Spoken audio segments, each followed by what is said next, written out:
சங்கீதம் 111. ஹல்லேலூயா! செம்மையானவர்களுடைய சங்கத்திலும் சபையிலும் கர்த்தரை முழு இருதயத்தோடும் துதிப்பேன். கர்த்தரின் செய்கைகள் பெரியவைகளும் அவைகளில் பிரியப்படுகிற எல்லாராலும் ஆராயப்படுகிறவைகளுமாயிருக்கிறது. அவருடைய செயல் மகிமையும் மகத்துவமும் உள்ளது.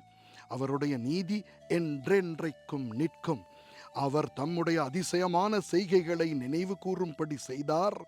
கர்த்தர் இரக்கமும் மன உருக்கமும் உள்ளவர். தமக்கு பயந்தவர்களுக்கு ஆகாரம் கொடுத்தார். தமது உடன்படிக்கையை என்றென்றைக்கும் நினைப்பார். ஜாதிகளின் சுதந்திரத்தை தமது ஜனங்களுக்கு கொடுத்ததினால் தமது கிரியைகளின் பலத்தை அவர்களுக்கு தெரியப்படுத்தினார். அவருடைய கரத்தின் கிரியைகள் சத்தியமும் நியாயமுமானவைகள். அவருடைய கட்டளைகள் எல்லாம் உண்மையானவைகள். அவைகள் என்றென்றைக்கும் உள்ள சதா காலங்களுக்கும் உறுதியானவைகள்.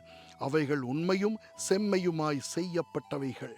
அவர் தமது ஜனத்துக்கு மீட்பை அனுப்பி தமது உடன்படிக்கையை நித்திய உடன்படிக்கையாக கட்டளையிட்டார். அவருடைய நாமம் பரிசுத்தமும் பயங்கரமுமானது. கர்த்தருக்கு பயப்படுதலே ஞானத்தின் ஆரம்பம்.